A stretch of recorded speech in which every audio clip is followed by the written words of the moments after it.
Hello, everyone. It is Kenyon here. Basketball Rewind. I'm joined by Beyond the Locker Room, Coach Roach. Of course, check the link in the bio for their social media handles if you're interested. But for now, like, comment, subscribe on your way in or on your way out if you like this content. With that being said, we're going to cover really two topics today.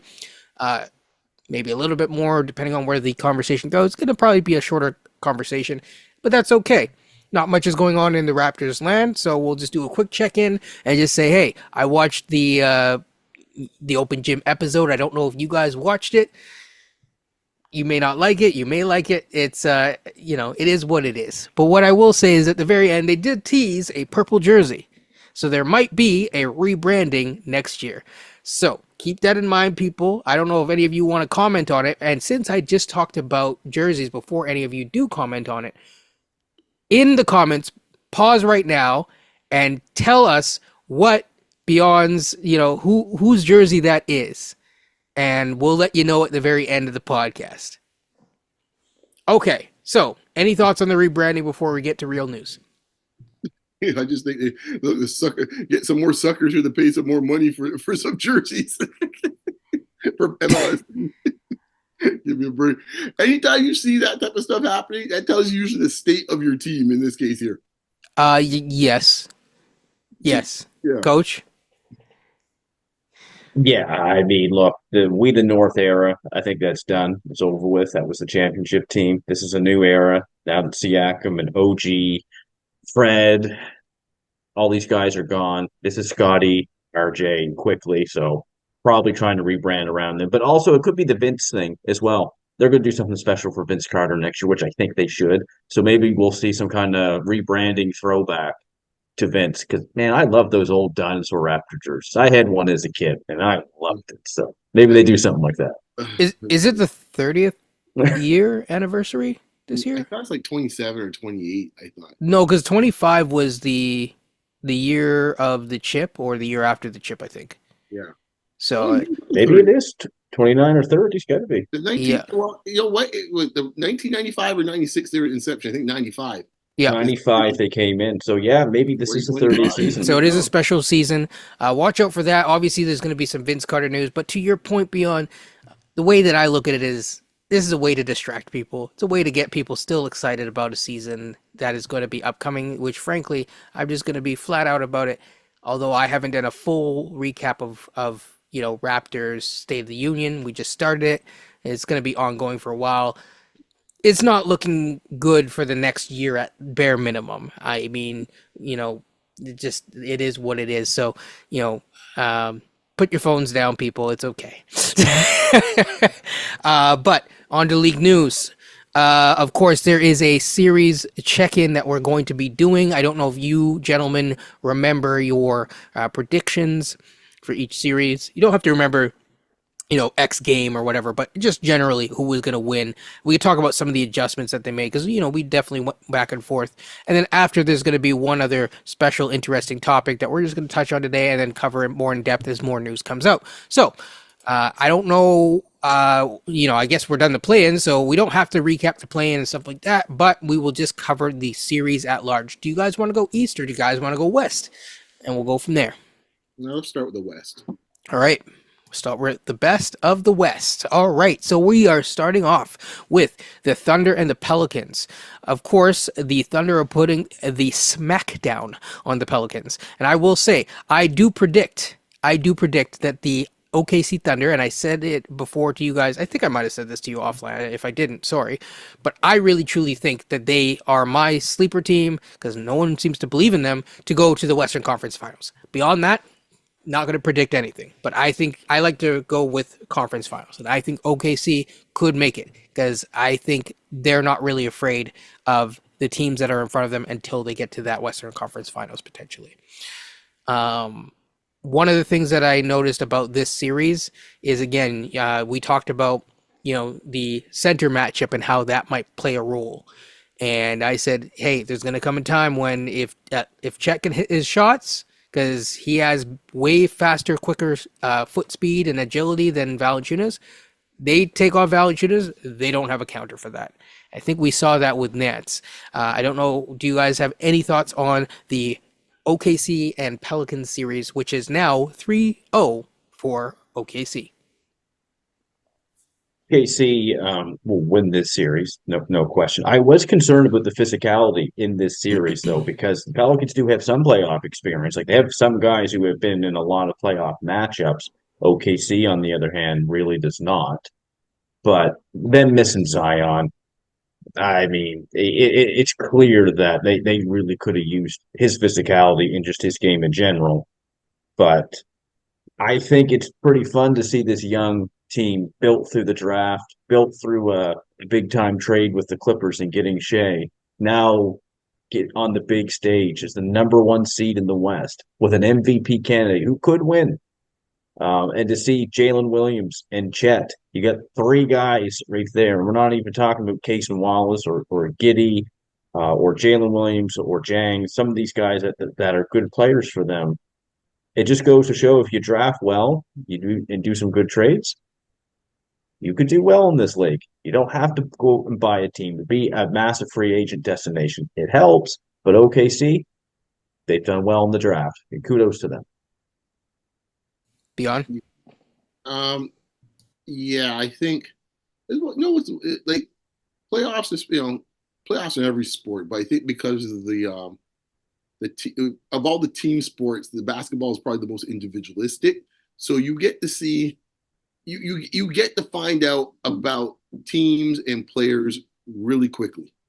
And I think what we found out with New Orleans is fascinating because the Zion part is one part of it. The other part of the equation is watching how they're defending Brandon Ingram. They're not really doubling him, and that means a bit of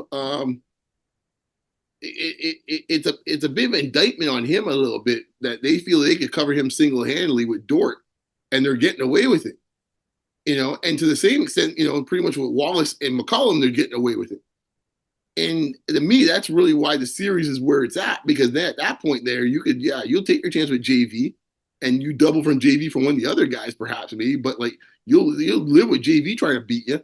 And I think that's really what comes down to. And it's like, I think right now you find out where the level for Brandon Ingram, for example, is capped off and when decisions have to be made this summer for New Orleans.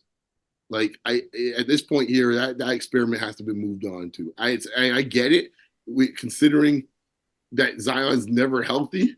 It's scary, but Brandon Ingram's never healthy either.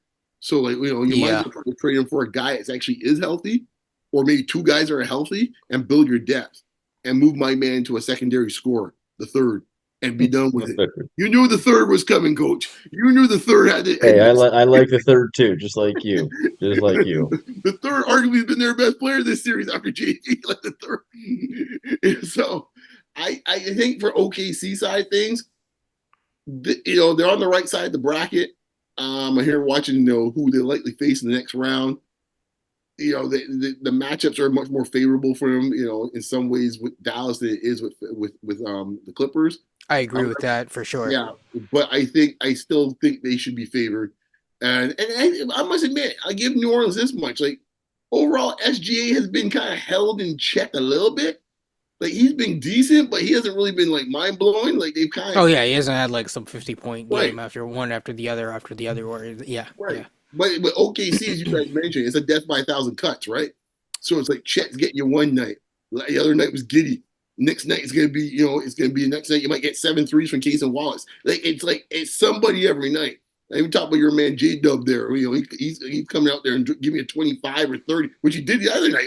That's efficiently too in the playoffs. So, and it's not just like threes and layups. People like he's getting legit things. Yeah, he's pulling up from 17. Like he plays playoff shot. So it's a death by 1,000 cuts as I see the commercial right now with SGA and Holmgren on my screen.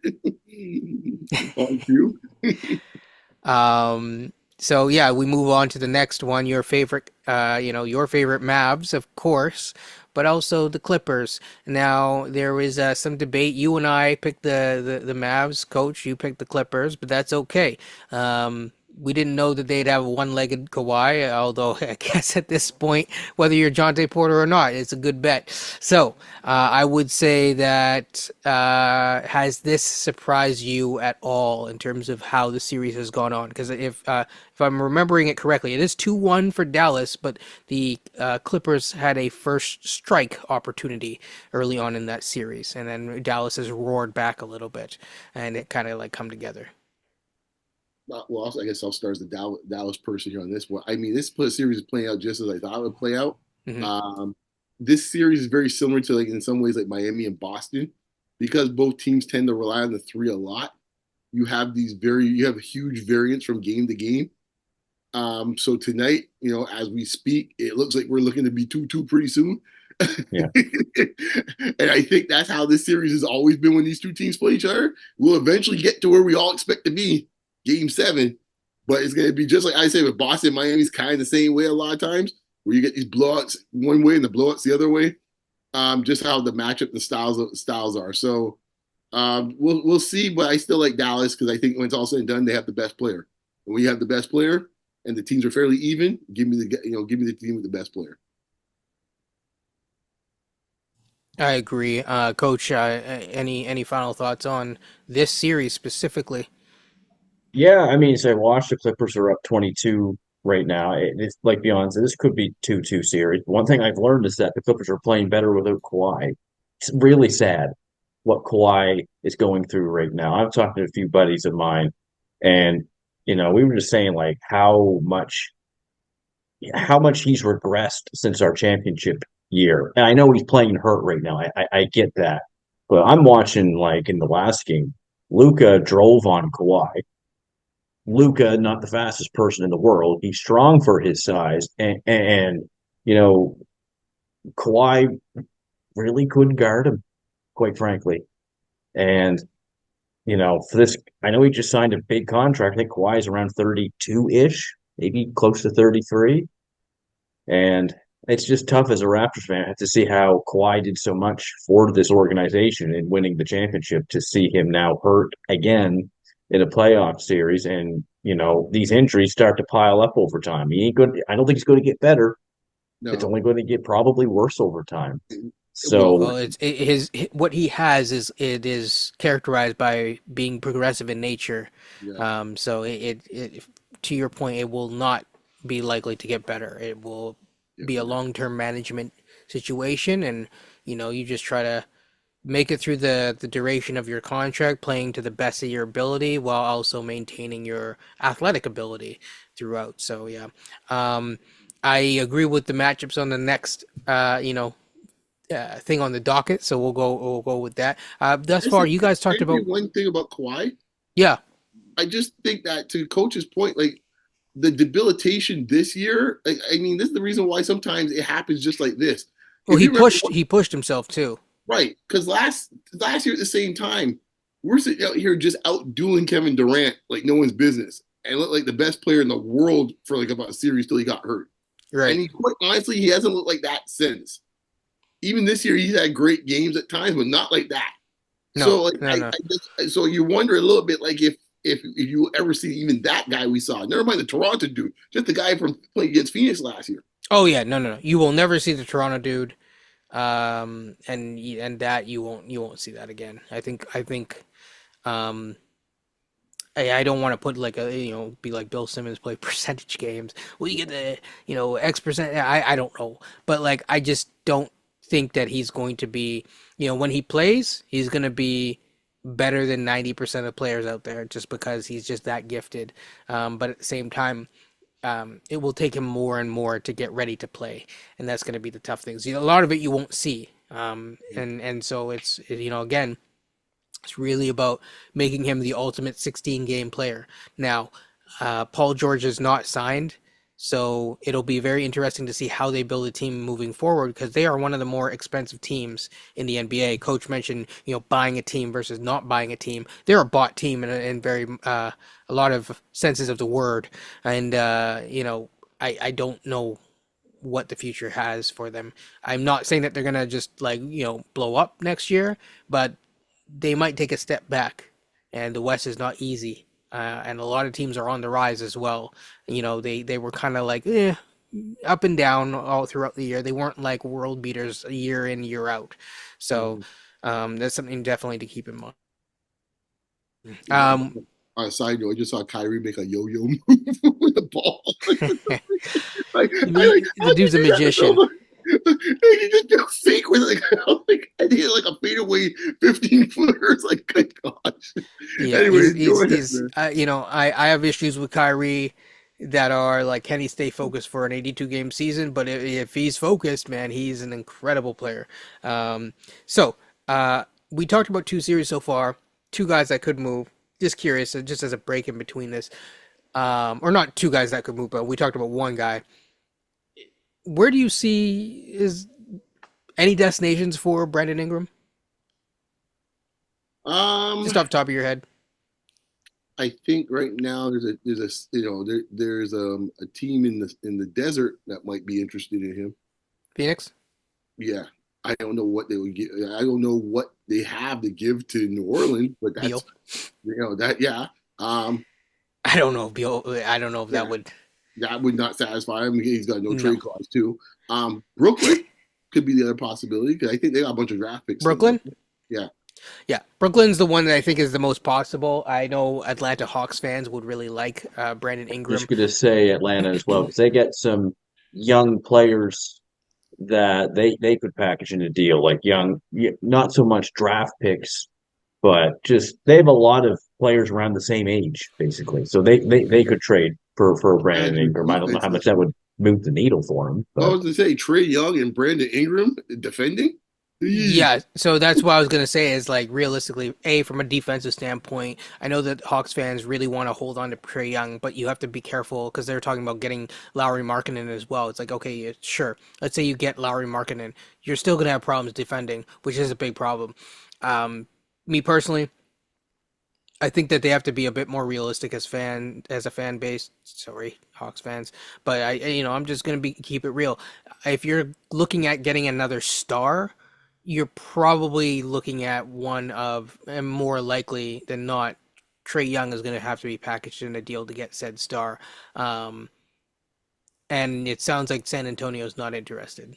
Um, Now I No, don't know. he's the worst type of player for San Antonio.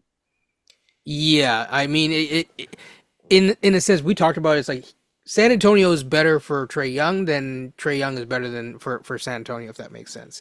Yeah. So Wemby can clean up a lot of his weaknesses, but then that's putting a lot on Wemby very early on in his career to clean up a lot of defensive mistakes. So I don't really know where Trey Young. I mean, there's some spots that he could end up. He's another one where he could end up in Brooklyn or something like that.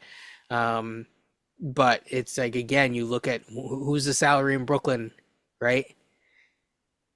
Yeah. There's only really one big salary in Brooklyn, Exactly. and a lot of people don't know if they want that salary. Although, if you want to be a free agent player the following year or clean your books, that might be not the worst idea. Ben The other, Simmons, of course. the other team that might be a possibility, and I'm not sure, but like Sacramento. I've heard people also mention the Lakers. I don't think that they have the assets to get a Trey Young deal done. Yeah, he. So Oh, I you're not just talking want to about Trey just Young. I'm talking about I don't. Brandon Ingram. Yeah. Oh, okay. Yeah. Yeah. For Brandon Ingram, Sacramento. I They could, think that they could. they Yeah. could do good. A combination of maybe like a Harrison Barnes. I don't know if they'd be willing to part with Keegan Murray. I'm not trying to formulate a deal here. I'm just saying, like, just trying to think, could a deal even be possible? Yeah, I think it is. Yeah, there's something that could be there. Um, Now Fox, Sabonis, and Ingram as a defensive pairing may not be the best. Well, I guess what I'm looking at, if you're gonna be that bad, you might as well lean into it, right? Like it's like okay, because Yeah, I Sabonis. mean it's offensively it's fairly potent, and Mhm. he kind of has that in between game where he can thrive. I mean Fox can thrive in the mid range too, but Ingram has a few more advantages in some ways than Fox does, obviously because of the size. So yeah, Coach, do you want to chime in on this? If not, we are going to Timberwolves versus the Suns. The zombie team. Yes. yeah, it's I don't see like a contending team trying to get Ingram. I can see a team that might be around the play-in that might feel they need another scorer to get in, and I don't think they will do this. but I'd be interested in what Houston might do. Make an offer for Ingram. You put him maybe with Fred and Şengün, Smith and Green. It's not bad. It's not bad. Ime, then Absolutely. you got to play defense with Ime. It's not like is like Darko. Ime, you play defense, you don't play. The other thing that I look at is like it has to be a team that is not like a rebuilding team because I don't think that New Orleans cares about draft picks. They got tons of them, don't they? They have extra draft picks, and also they're not wanting to take a step back. They want to continue on their quest, but just retool. So I think it makes sense. It'll be interesting also with CJ long term, but I don't think he's going to move for now. I did actually. Was talking to someone on online. We were just talking about moving on to the not quite the next series, but one of the series that we just talked about. Just saying, hey, they didn't have point guard play, and the person was like, what are you talking about? Ingram's their point guard. I'm like, that's the problem. Like Ingram's not a point guard, right? This is exactly the problem, right? And then CJ McCollum is a combo guard at best. He's not really a point guard. So there is Jose Alvarado, but that I don't think he's quite at the level where he's just like running an offense. It's like we got to be serious here, and it's something that it's both as a top unit and a second unit in the playoffs is very, very important. It really makes you value that differently than maybe you would have before this season, especially as a Raptors fan. Minnesota Suns, 3-0. There's not really much I want to talk about with this series. I think we all kind of picked that. So if I could just skip through this series, if that's okay with you guys, we'll just go to the Lakers and the Nuggets, unless there's Well, anything brief. yeah, I would just Shout say, out to man, Ant-Man, of course. yeah, the first thing is two things. Yeah, the Ant Man celebration is about to start, which I think I've been on that bandwagon for a minute. Yeah, On the other side, though, you got dead men walking, man, dead men walking. Okay, yeah. now I'll put Starting it like it's on the Green record right Mile, now. man. I said it right now. I'll say it again. I don't care. You can at me, whatever the case may be. Kevin Durant is not a top 10 player in this game. Kevin Durant's barely a top 20 player in this game. If you're going in with the assumption that Kevin Durant's a top 10 player in this game, you are going to be mightily fooled if you're trying to build a team with Kevin Durant thinking he's a top 10 player in this game. That's all I got to say about that. Do as you will with the information, Phoenix. I mean, Do if as Kevin Durant is even like Brunson, like say Brunson's like top 25, 30 or whatever. I'm not really into these ranking type things, but say he is, and it makes you look at our team. It's like, where are those guys? Of course, but you see, like I hear what you're saying with the ranking for like regular discourse. Yes, it Yeah, ends up being reductive, but yeah, it they are does. important when you're doing team construction or roster Yeah, it construction does. Yes, because it's yes. like, From wait a second, that right? 'Cause perspective. yeah, But you I'm got also saying like if those guys are ranked there, where is that? Like, look at our guys. of course. Yeah. We I'm stink. hoping. I'm hoping that Raptor fans actually are getting a lesson to see where they actually sit in the pecking order of the NBA. Some You know, are. I I think know I think that the ones that are truly locked into the playoffs, they for the most part they're seeing like, okay, now I get it. There are levels, to yeah, this, and maybe we're not quite there yet because there's a level of execution that is needed to be consistent to even if you're down 2-0 in a series to get back, even right. just to win through a play-in game, it's important. So yeah, Basic skill sets, right? This is that you need to have to survive and do well and advance in this at this time of year. So when I said earlier today, I tweeted out during the Sixers game. I said, "Oh man, Maxey had incredible finish. I can't remember who he finished over. Is a bigger guard or a small forward." hmm. I said, "Yo, man," and pretty much I said what you said. I hope I don't hear one Raptor fan tell me next year in space or anything like that on this app telling me about how IQ and Maxey are the same thing. There's levels to this, kids. There's levels to No, this. yeah, All right. And you're Maxi light by a lot. yeah. Right in Light front on of me. clearance. Right. Today was a poor performance from Maxi. He probably had 26. Yeah, Okay. He's been yeah. averaging 31 before that. Okay. It's incredible. Coach, if you have nothing else to add, again, I just want to zoom through this to get to the Lakers series. Um, At the late show. No, Minnesota, we picked him. Ant-Man looks great. He's becoming one of the future faces of the league. Cat looks like he's been really stretching the floor. Go Bears defense has been pretty. Besides that seven step travel that he did last game and the ref didn't call. But you know what? I'll say this: Minnesota's a real mystery team to get to the finals. They got if they beat Denver next series, which I'm assuming they will play Denver, they Yeah. get pieces there. There, Shout there, out to Mike Conley, man. That's my boy. Yep, the there's a floor level of general. disrespect that they give to their opponent, which I kind of appreciate as a young team. So I'll just leave it at that. Yeah, So Nuggets and Lakers. I do think that most of us picked the Nuggets, if not all of us picked the Nuggets to make it through this. Look, the Lakers got a bad matchup early on, but at the same time, it's like, in a sense, if you're gonna go and take the medicine, take it early and often, and hopefully it gets better. I will say, and we've talked about this with other people throughout the NBA, Beyond and I, the Lakers' two best players have outperformed the Nuggets' two best players, and the Lakers have done death by a thousand cuts to themselves in many ways.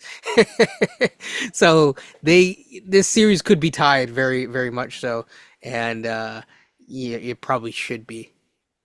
Yeah, yeah. but Well, Coach, I saw a stat, or I should say, a buddy told me. He looked up the stat for me. He said the Lakers have led for over 147 minutes in this yes, series, and the Nuggets have led for about 30 something yeah. minutes. With And I'm LeBron, just like, yeah, wow. that's why when it's funny when you hear certain fan bases that they're just like dissing the Lakers, and you're like, they got to blow it up. It's like, whoa, hold up. Hold up. It's like hold up. if they're giving the defending champs this. They're giving them the business. Like, yes, they had trouble getting a higher seed throughout this season. It's a close Western Conference, but there's an argument to say if they say you swap the Lakers with the Mavs, I would say that the Lakers would do a much better job, and of taking and picking apart the Clippers right now. Not saying that the Mavs aren't. I'm just saying based on the play thus far. Those two guys are doing everything that they can. We don't have to go, super in depth with that series, but there's definitely some mistakes that have been made all around, coaching, players, otherwise. Coach, I'll just say this. If I'm Denver, you want to close out this series in Denver. You don't want to go back to LA, and you don't want to play LeBron James in the 7 game series, or in game seven, excuse me. No way. You better close that out in Denver. I don't care if yeah, LeBron's 45 if they're playing. This guy has done it all. And in game sevens, I don't have the statistics right in front of me, but he's probably pretty good in game sevens. He I always was when he was in the East, anyway. Highest scoring yeah average in elimination games in NBA history at almost 34 a game. yeah. I mean, the nice thing for Denver is that they have a 3-1 league. So Yeah. they have many chances to get this done, but you have to cross the finish line to get it done. So it's up to them.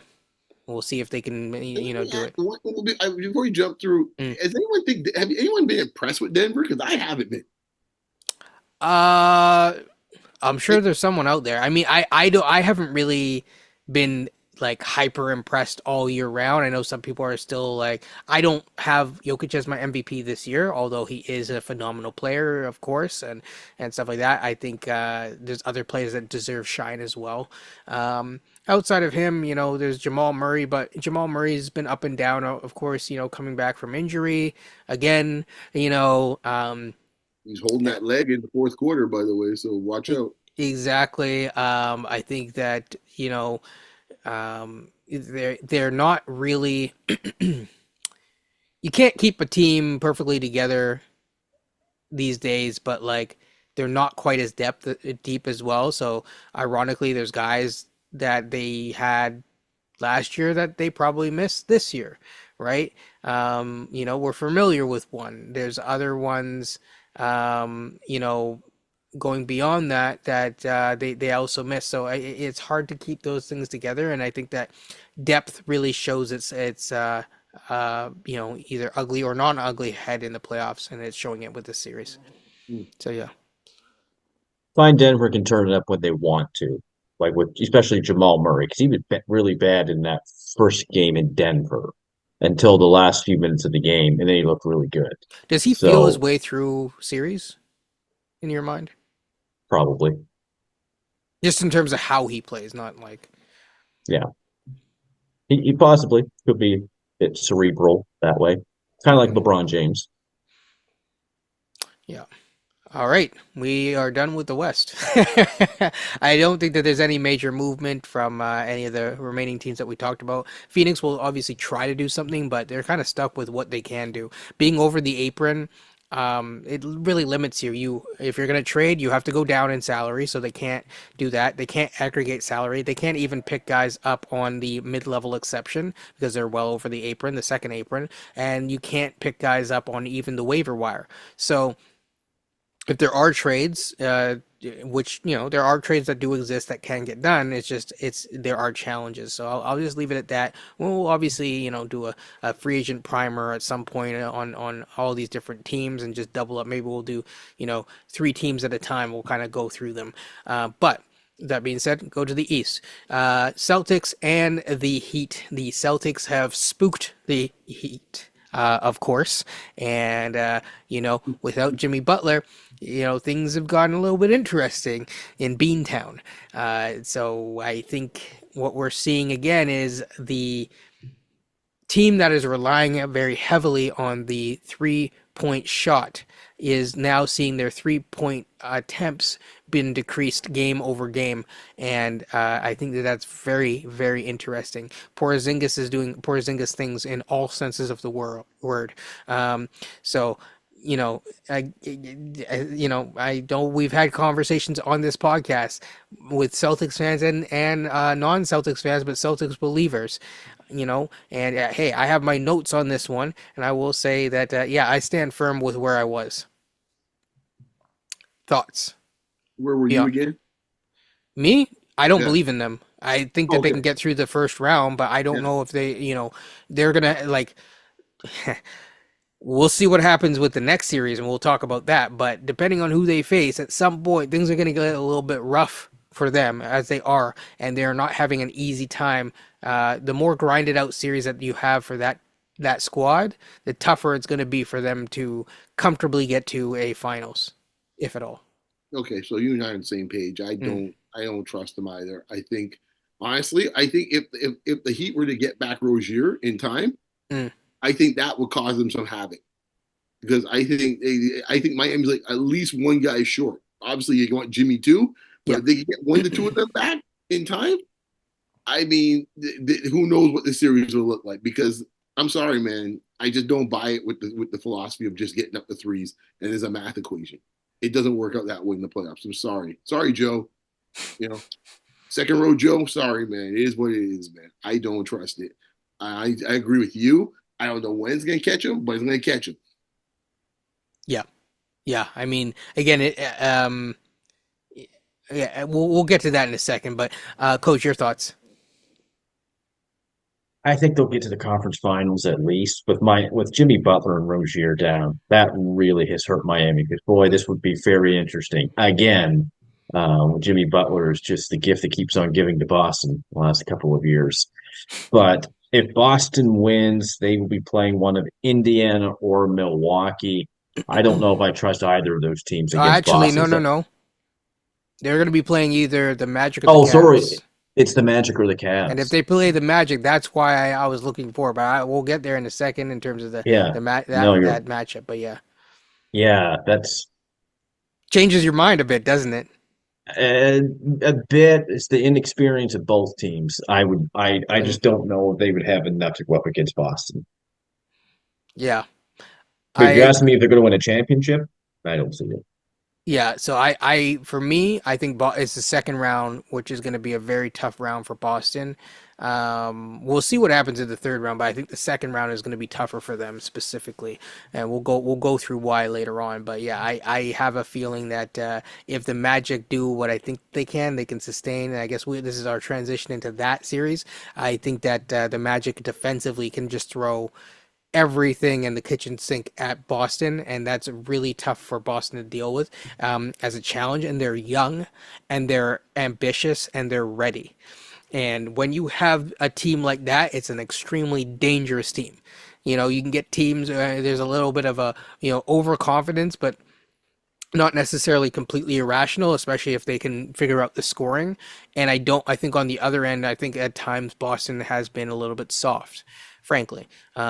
Maybe that's mean to say, but I think that's just the fact. That's why there is a challenge. So to me, I think that as a complete squad, I would say that the Magic are much better of a team than, you know, than the Heat right now. They just are in terms of health and what they can throw at you.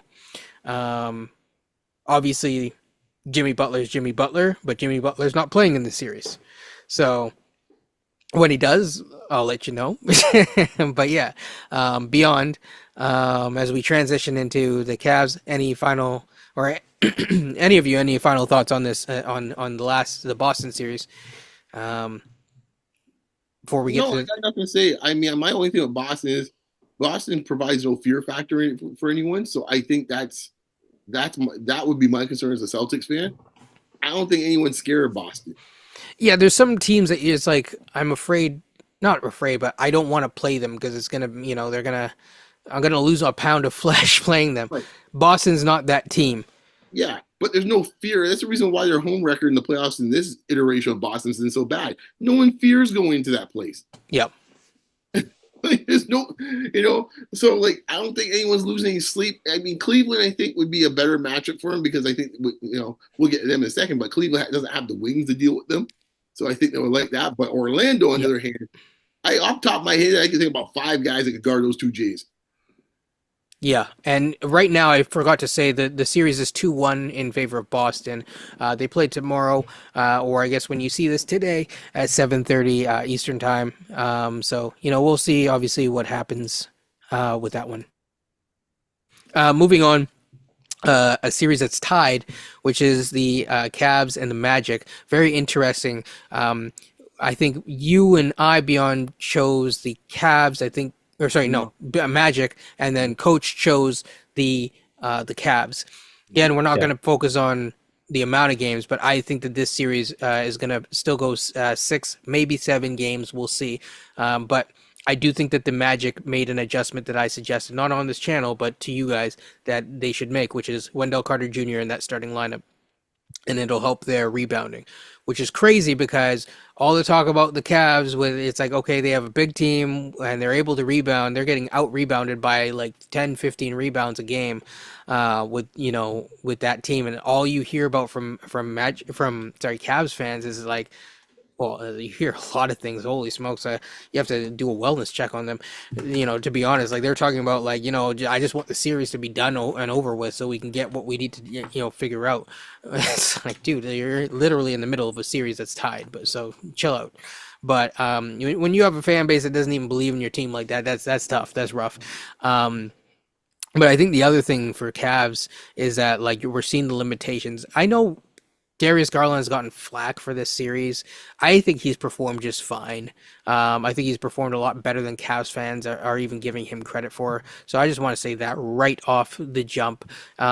Mitchell has been fine. It's funny now all the talk, Beyond and I were in spaces. Coach, I think you may have missed this space, but you've been in the spaces with us as well. We were talking to Cavs fans at the beginning. They were saying things like, "Oh, the Bucks are, it's over. It's a wrap for the next 3 years. It's a wrap."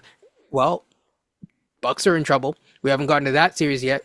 In terms of their series, it's like, we talked to them about, hey, 2 small guards gonna have trouble at some point, both defensively and offensively, which we are seeing, right? That's the decrease in efficiency.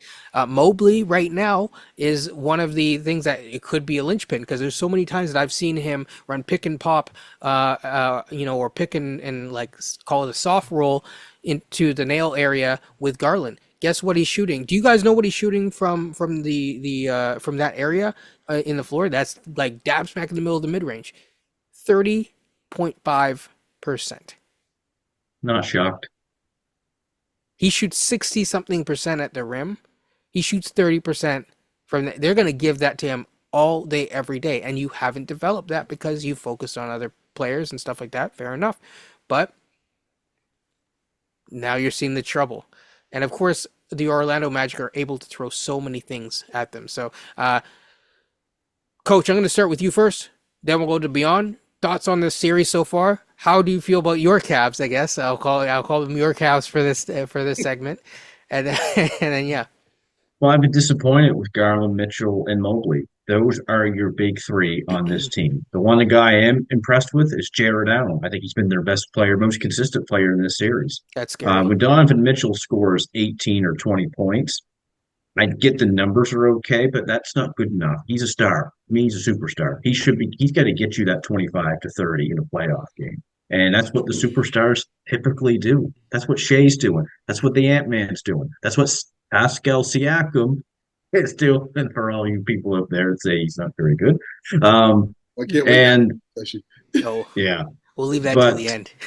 yeah, no, I just don't feel those three have been very good, especially the last two games. I mean, the Magic have run them out of the gym, and the Magic have held them like under 95 points both games, or 90 points in some of the games. Yeah.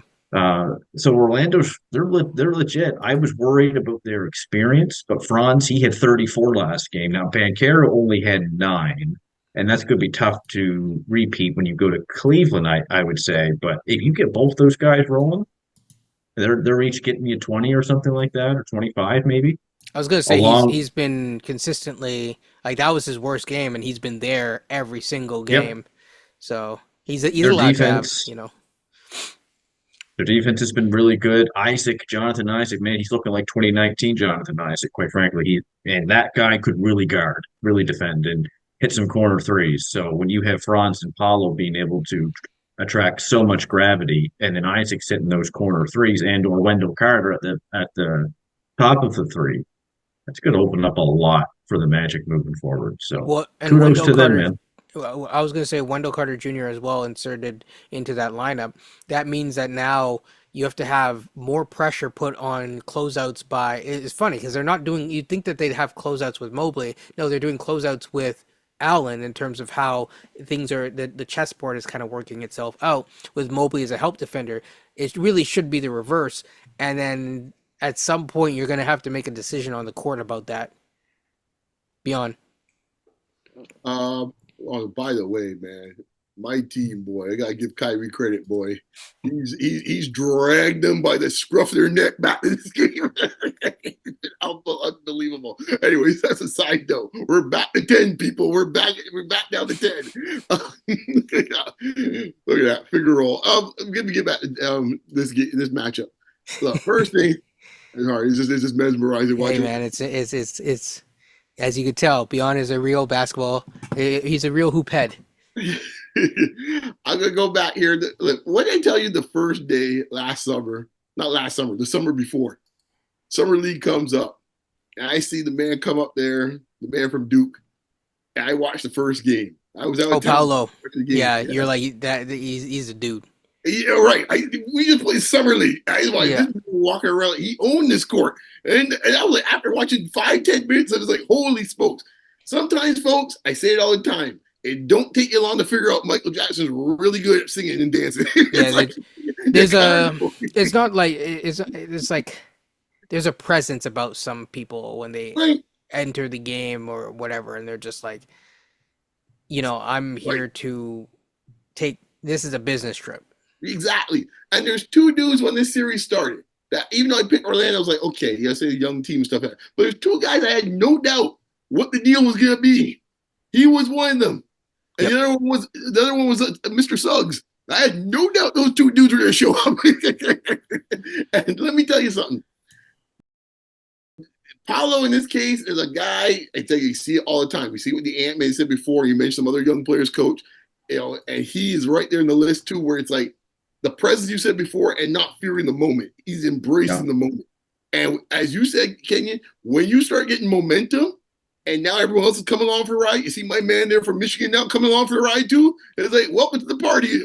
And especially when the other team wins consecutive games, right? It's just like it just takes the wind out of the opposing fans' sails. Exactly. Like again, Orlando fans, Cavs fans don't believe in their team. They don't. No, They don't. I mean, like, it's funny enough. It reminded me a little bit of Raptor fans pre-championship, but Yeah, but True. I do think that they're a bit more realistic overall about like, hey, one of these two guys has to go, but not for conventional reasons, just because there's only one way that like, well, I mean, we could talk about that after, but yeah, well, no, this is the issue, right? Now, let me flip the other side of what I see with them. Um, and well, no, Orlando, the depth is crazy. But let's go back over to it's Cleveland for a crazy. second. It really is. Cleveland is the issue. You mentioned the space with the Cleveland guys and stuff like that. The problem they have is two things. One is the small backcourt. They got three problems. The second thing is they got no wing defenders.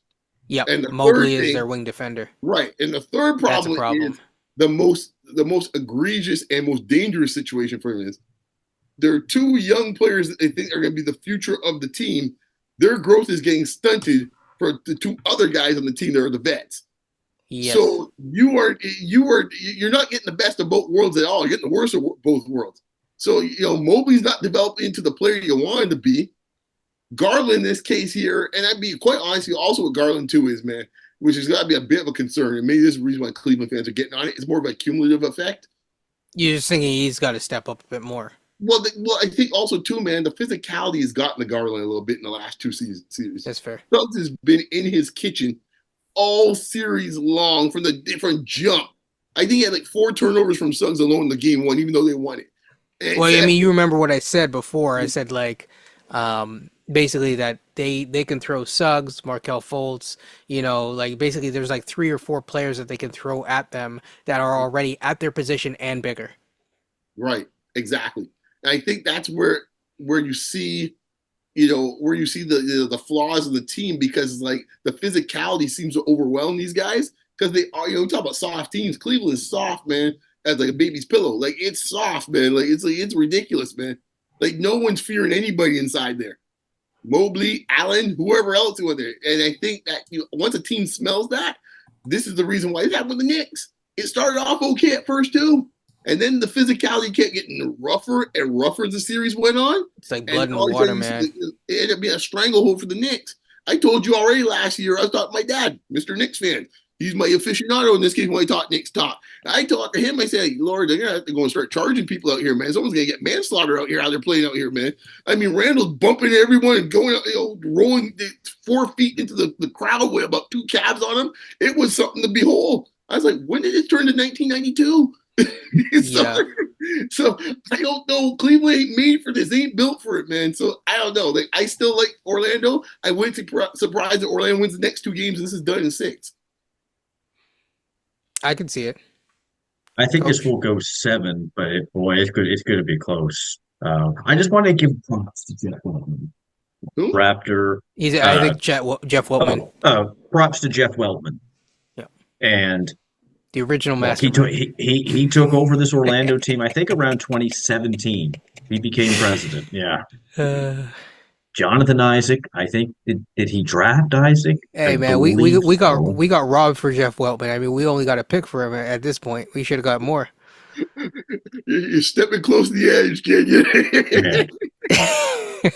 But let's be fair to last year's draft, for the 2022 draft. Paolo was not on number 1 on most boards. It was Jabari Smith, and sometimes it was Chet. Mm-hmm. And Paolo has made the most of this opportunity. So he hit a home run with the Paolo pick. Let's go to the 2021 draft. Franz, make an argument Franz could be a top 4 pick. I think he went 7 or 8, could have been 4th. He could have been in the top 4 in some capacity. He's a really good NBA player. So the Orlando Magic have done quite well with their draft pick, similar to OKC in that fashion. They're building something. And sorry to interrupt. I was just gonna say, no. what I really appreciate is that their fans aren't clamoring to just rip it apart. Like Houston fans, we got to choose Sengun, and there's this guy, and we got to get rid of it, and we got a decision to make. And it's like, you have a young team, enjoy the young team. You're not always going to have it together, but like, yeah, sorry, coach, continue. Yeah, no, and they took a chance on getting Markel Fultz, and they've helped get his career back on track. I know there's still some concerns just with his injury history and shot form, but you know what? He's an NBA player. He can defend out on the perimeter. We know that he's a pretty good rebounder. We know that he's pretty good in and around the paint, and he's a decent passer as well. So kudos to the Magic and just Jonathan Isaac. We know the knee issues that he's basically been dealing with for 4 or 5 years now, and now he's back this year. He's played really well for them, and in this series, what a luxury to have this perimeter defender who could switch basically 1 through 5 in some instances and shoot corner threes. Looks a good pickup, or good that they kept him and they kept believing in him. Yeah. I mean, so it sounds like you don't feel as confident about your Cavs team as a pick. I got to be stubborn on this. I got to keep him for the right. I got to say they're going to win and stuff like that. But I've been impressed with the Magic. I wasn't sure about with the experience factor. What's this going to look like? As Cleveland, I consider Donovan Mitchell a superstar, and they got a lot of good backcourt. They're all small, but they have enough length inside to be a problem. And I thought they would be more of a problem, but I was wrong. And kudos to Jalen Suggs too. That guy's energy, man, he's shown like he was one of the top picks in that 2021 draft. So Top I have five, you know. I have a theory that keeps forming here before we go to the next series. And the theory is that and it works perfectly with this team as well. That FIBA Cup experience is important, whether you win or you lose, because there's a certain physical nature of it, and it's a true tournament, and every single game matters. It changes you. And Franz was on a team, and Paolo was on a team, right? Yep. And obviously, one won and one didn't win. But at the end of the day, both, went far in that tournament, and were Don't forget successful in Mo, their man. different Don't ways. forget Mo. And And Mo as Mo, well. Big Mo. Sorry, Mo. Sorry. So You of them, my friend. yes, yes, yes. So I just think that there is a certain level of, that FIBA experience that I'm noticing that you come off of it, and that next season it invigorates you as a player, it seems, And and you it saw really one of the gets you most, hungry again. yeah, you Sorry? saw one of the most illuminating ones that in this city, right? Yes. Pro Vince, and the Yes. rest of it is history. Yes. Exactly. Like that might arguably still be his best career season that year, if I mean, statistics. even with Lowry and DeRozan as well. So Mhm. it's really something. It's not just about, but there's something to it about being around your not only your peers, because you're usually with the best of your country, but like also that style of play and all Mhm. that. So yeah, I actually would say, well, this is a debate for another day, so we don't have to go down. But it might be more valuable experience doing that than being an all-star. Possibly because the Yeah. stakes are higher. Yeah, But Look at the All-Star game today. Hit a that's bolt. exactly what I'm thinking. Is that like the All-Star game? People are almost like laughing and saying like why the heck are we doing this? They don't say that about the World Cup, that's for sure, or about the Olympics. So stay tuned, people. If Shea doesn't win this year.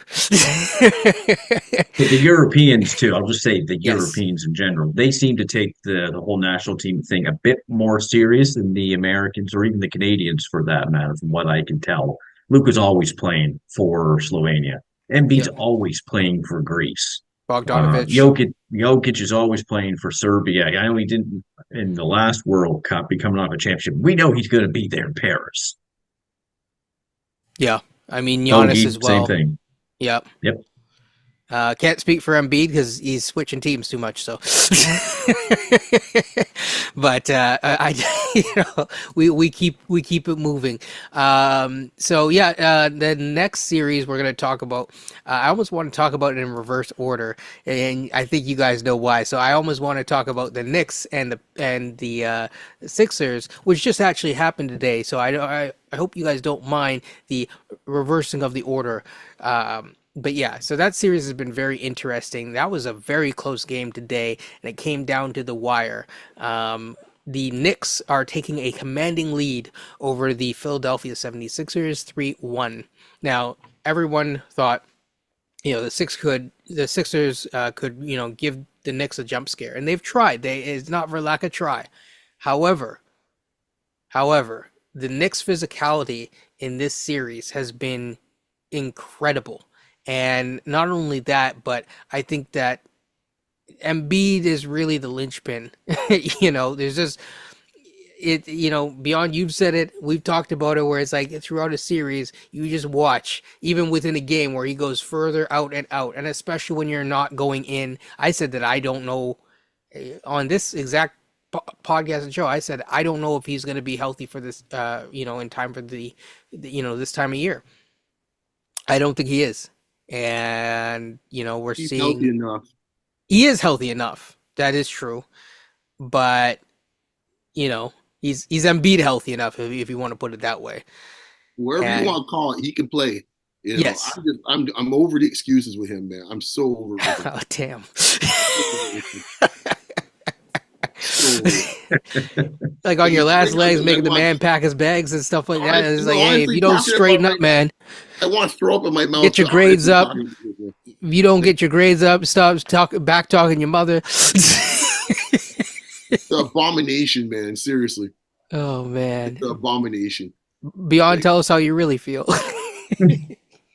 Like, oh gosh, man. I said before, I tweeted it out like about an hour ago. If I was a Philly fan, this man would drive you to drink. Seriously. I said, please be safe out there, Philly fans, because this dude, I'm sorry, man.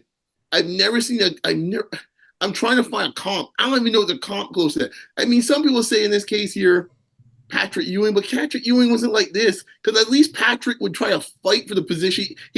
Patrick just wasn't as talented to get over the hump. But I never felt in this case with Patrick, in this case here, there was ever a lack of desire. Never. Patrick was just like limitations.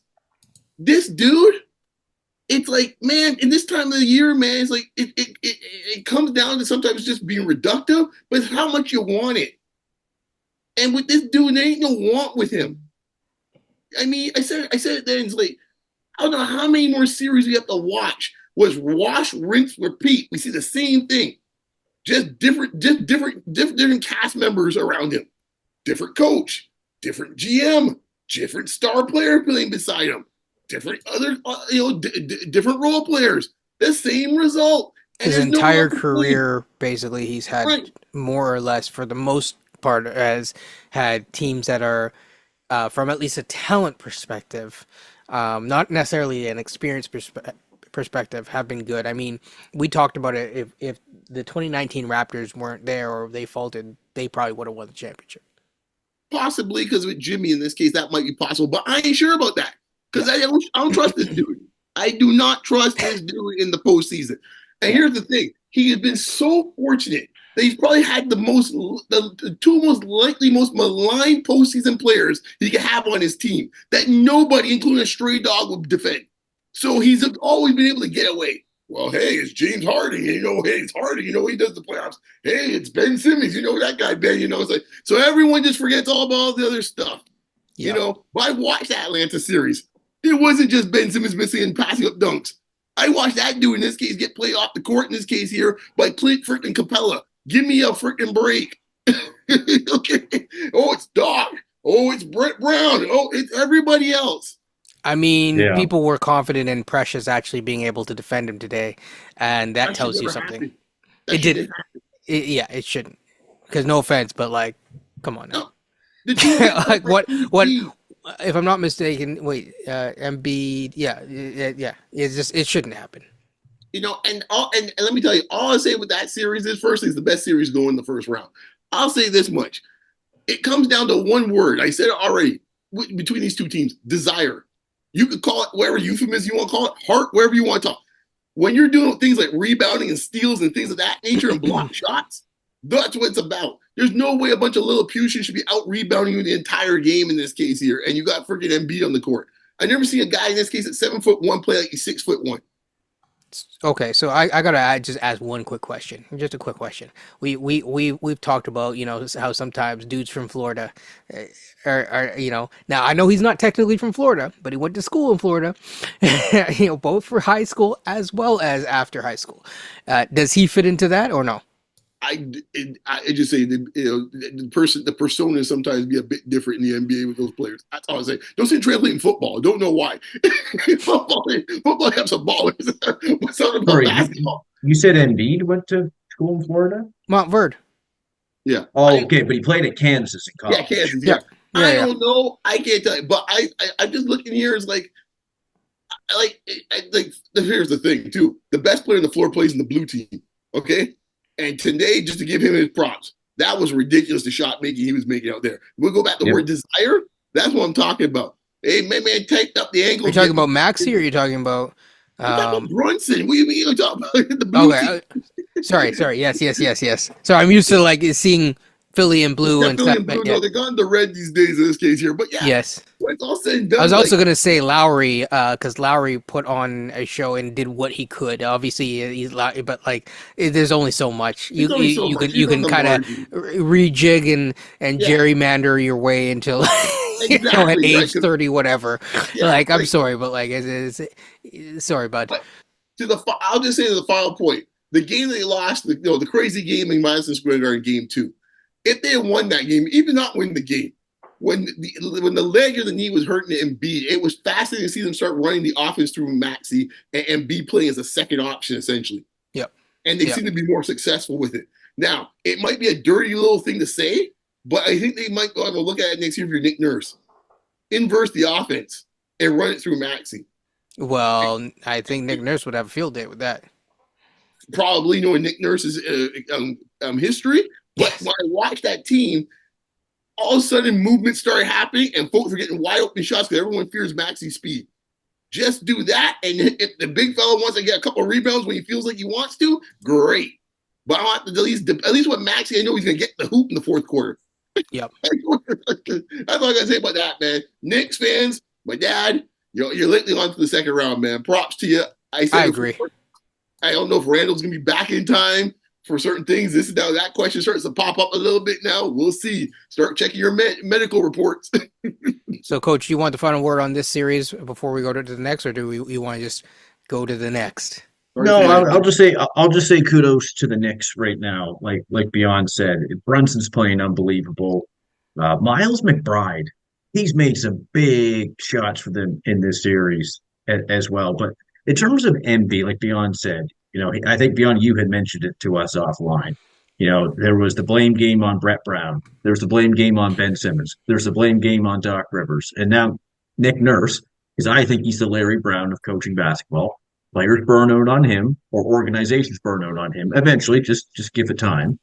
Um, but I just feel with Embiid, time is of the essence for Embiid's career. Quite frankly, he's not going to be long for the league.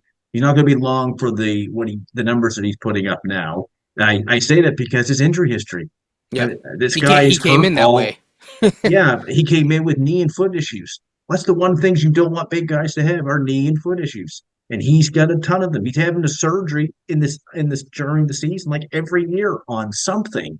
So I get it why he's like, yeah, I'm playing, or he should be playing stuff like that. If I was to protect his long-term outlook, he should not be playing in this series. But I do understand how no, we're going to play him. We don't know how many more playoff runs he's going to have at this time, just because it's the injury history.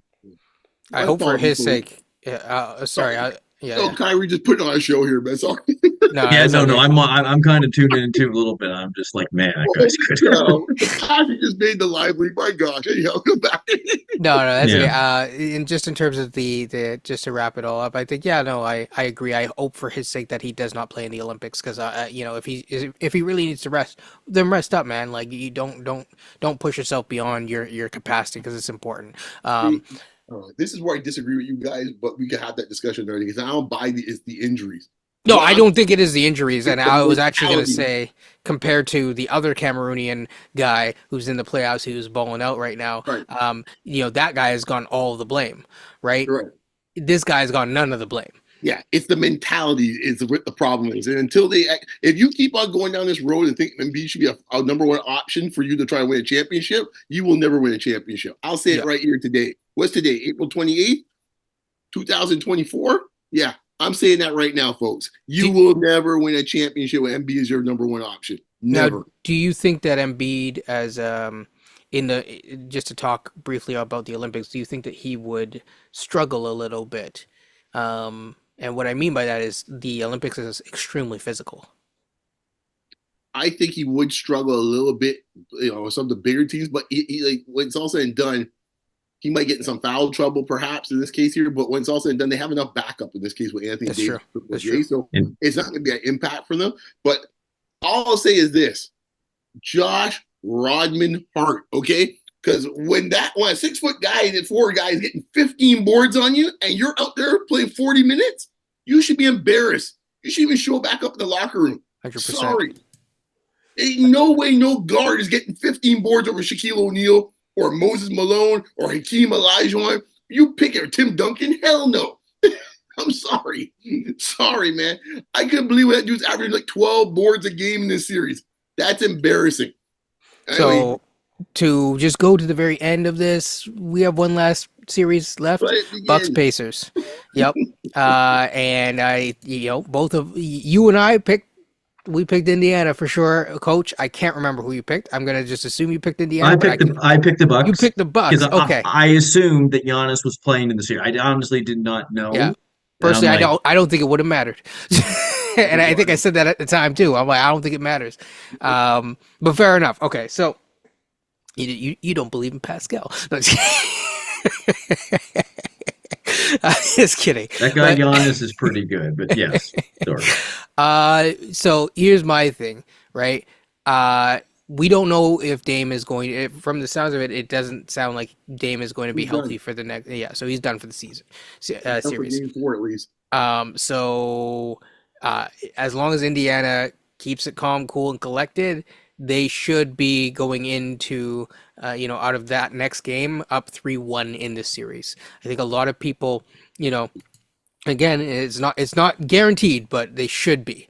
If they do things according to the right plan, to the right system, if you will. So I think what's interesting is that I listen to a lot of people who are these big time experts talk about the series, and a lot of them seem shocked at how that series has gone. Nate Duncan is a perfect example where already he's calling into question are Pascal and Halliburton a good fit and stuff like that. It's like, dude, like like Wait, he's calling that into question after game 3?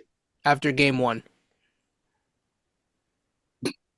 So I mean, and don't worry. Shout out to Nate Duncan. I like Nate Duncan. I like your podcast, all that kind of stuff. But it's just really interesting because it's like, lo and behold, they're like they need to run it more high value offense through Halliburton. Well, guess what? It's the playoffs. You need to hit the mid range. You need to get into the post and be able to hit shots. And lo and behold, a lot of these teams are actually running more offense through their post. I would love to see the breakdown of the frequency of play, how it changes from postseason to regular season. That is something that we'll probably have to have a chat with Louis Zatzman on the podcast the next time he talks and comes on the show.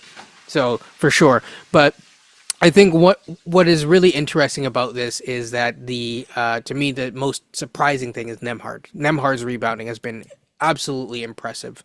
Him being able to get into the mix, of course.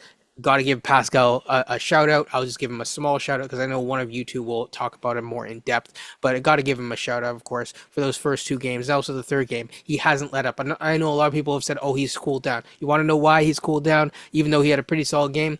Well, it's because they made an adjustment. They had to defend him, and Doc knows what happens. But the problem is that the Pacers are a lot more deep and are able to adjust to that. And we see that, okay, fine, turn him into a playmaker. He can make those plays. He can make those reads, and that's the key thing.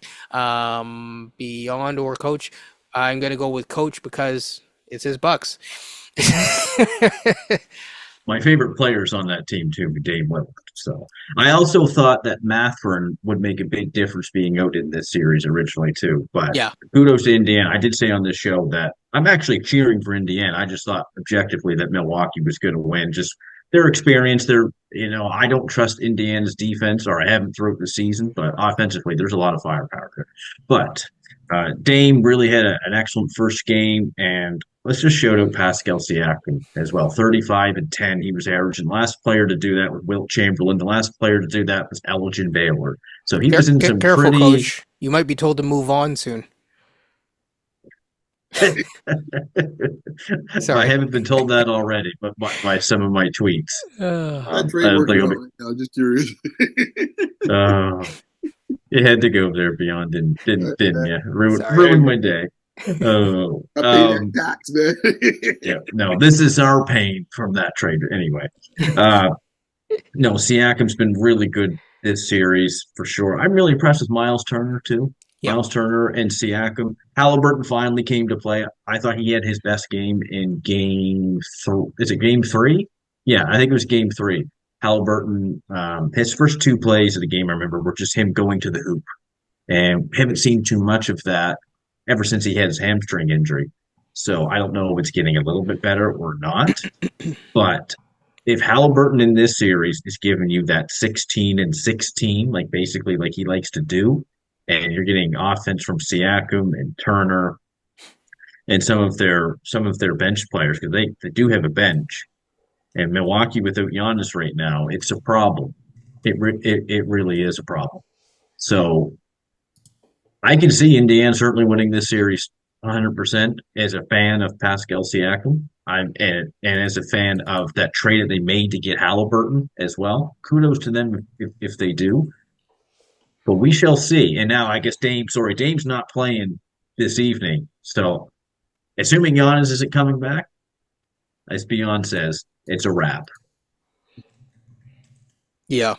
My only thing is that Indiana has a habit this entire season of when they play to their competition level. That is the one thing that concerns me. And we'll find out how mature the team has gotten because they had like a bad loss near the end of the season against Brooklyn, who was begging to lose. You can't lose games like that. So we'll see. It is the playoffs. You would think, hey, man, it is what it is. I think this is where hopefully, the leadership from guys like, like Pascal that have been in these situations can help them out. Overall, Mm-hmm. look, man, I keep telling folks, and folks don't seem to want to listen to these type of things, man.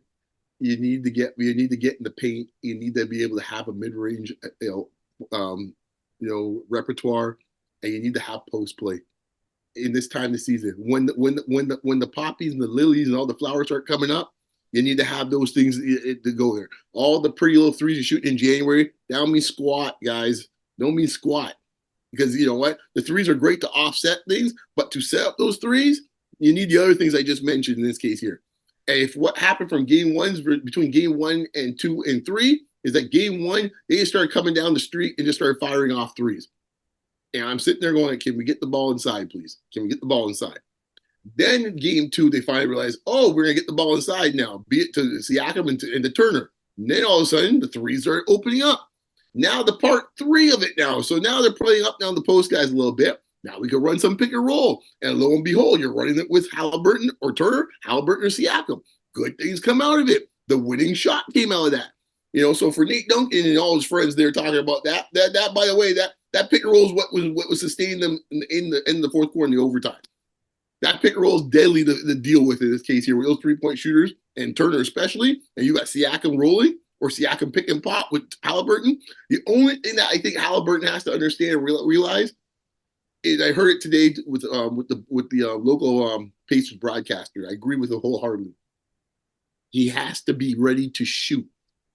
Yep. One of the things, if it's not now, if it's just more of a psychology thing where he's used to having the ball in his hand, so he just wants to set himself with a pick, kind of like a James Harden thing, which we've heard for years. James Harden is lousy at catch and shoots.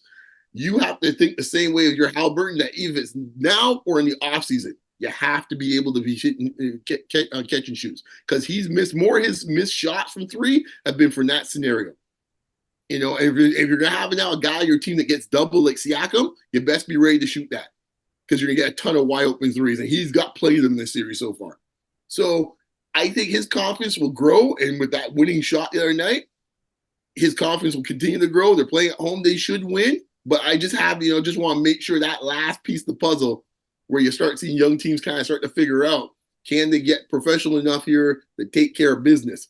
So we'll see on the Milwaukee side. Oh man, it's a hot mess. You know, the other thing that is failed to realize in the playoffs as well too that people don't really get in this case a lot of times. All the things we talk about the shot making stuff like that, but you know what you need to athletes.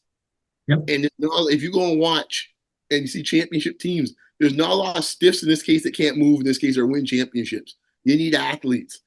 And Milwaukee looks like in this case here, they look like they're like 30 years older than what they should be. I mean, they're in mud when you see the Pacers. They're jumping all over them for rebounds, blowing past them on semi-fast breaks. The speed and the athleticism is just showing itself against with Milwaukee. And I think that's one of the things where Milwaukee, whatever happens, they gotta make they're gonna have to make some big decisions in the offseason to get more athletic across the board. They're just too slow. I don't know how they do it, honestly, because I mean, yeah. There was a way they could have done it this past offseason, but Yes. the security blanket, they couldn't let go of the security blanket. And they re-signed Brooke. They could have gone there and said, you know what, Giannis, you're going to play 5. Take your medicine. I know in this case here, the contractual situation had them a bit on the edge, but if they really wanted to, that's the right way they should have gone about it. And then get themselves an athlete at 4 to play And long. they could do that now, but that's tough. It's tougher to do. Yeah, you signed Lopez for 2 more years. Yeah. Because like now you have to absorb money and you're over the cap and stuff like this. So it's, Right. yeah, it's not as easy to do.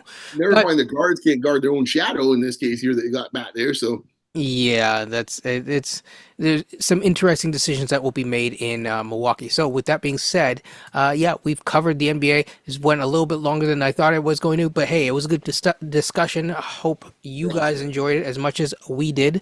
At least I hope they did, like as in you two. Of course. And yeah, like, comment, subscribe.